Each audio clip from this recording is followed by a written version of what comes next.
Dans cette session, nous allons examiner les considérations d'importation pour Keyshot. Ainsi, dans Keyshot, nous avons la possibilité d'ajuster et d'importer toute une gamme de formats de fichiers différents et nous pouvons modifier ces paramètres. Donc si nous allons dans Édition puis Préférences, cette fenêtre va apparaître et ici, je peux avoir accès à tous les paramètres, mais surtout aux paramètres d'importation. Nous sommes ici pour chaque type de fichier. Nous pouvons ajuster toute une série de paramètres différents. Je pourrais donc choisir Parasolid. Et cela va, pour commencer, me donner quelques options sur la façon dont la pièce va être importée du point de vue du positionnement et s'il s'agit de mettre à jour la géométrie, donc si j'ai déjà une pièce sur laquelle je travaille et qu'il s'agit de la même pièce, peut-être avec quelques modifications mineures, nous pouvons aller sur mettre à jour la géométrie. Nous pouvons ajouter cela à une scène vide ou nous pouvons l'ajouter à une scène existante. Ensuite, du point de vue du positionnement, nous pouvons décider de garder la pièce relative à son origine native. Donc, si j'ai conçu une pièce à un certain emplacement dans l'espace 3D dans le logiciel de CAO, cela l'importera au même emplacement dans mon espace de travail Keyshot. Et cela est particulièrement important si je travaille sur un assemblage ou si je souhaite spécifiquement conserver l'orientation d'une pièce telle qu'elle a été conçue.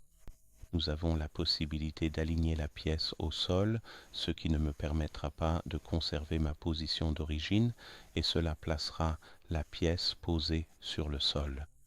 Et nous pouvons également centrer la géométrie.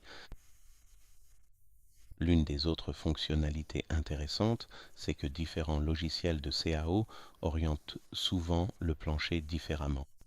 Donc, selon la façon dont cela apparaît dans votre logiciel de CAO, vous pouvez préprogrammer vos formats de fichiers favoris pour qu'ils s'orientent correctement ici dans Keyshot. Ainsi, par exemple, nous avons tous les principaux formats de CAO. Nous avons SolidWorks, SketchUp, ProU, NX, et plus encore, et ainsi vous pouvez ajuster en fonction de cela. Maintenant, nous avons également ici une qualité de tessellation. En règle générale, lorsque nous importons des pièces, elles sont configurées par défaut pour une qualité de tessellation de 0,2 mm. Et en fonction de ce que nous essayons de faire, nous pouvons augmenter ce niveau. Parce que Keyshot est vraiment un moteur de rendu, conçu comme un moteur de rendu. En général, la qualité de tessellation réelle n'a pas d'importance. Donc, ce que fait Keyshot, c'est qu'il importe votre CAO et la convertit en un maillage. Et si vous souhaitez, par exemple, appliquer un déplacement sur une pièce, il vous faut vraiment un maillage de meilleure qualité. Vous pouvez donc définir ce pré-réglage dans ses préférences, ou bien lorsque j'importe une pièce dans Keyshot, ici, laissez-moi effacer ceci.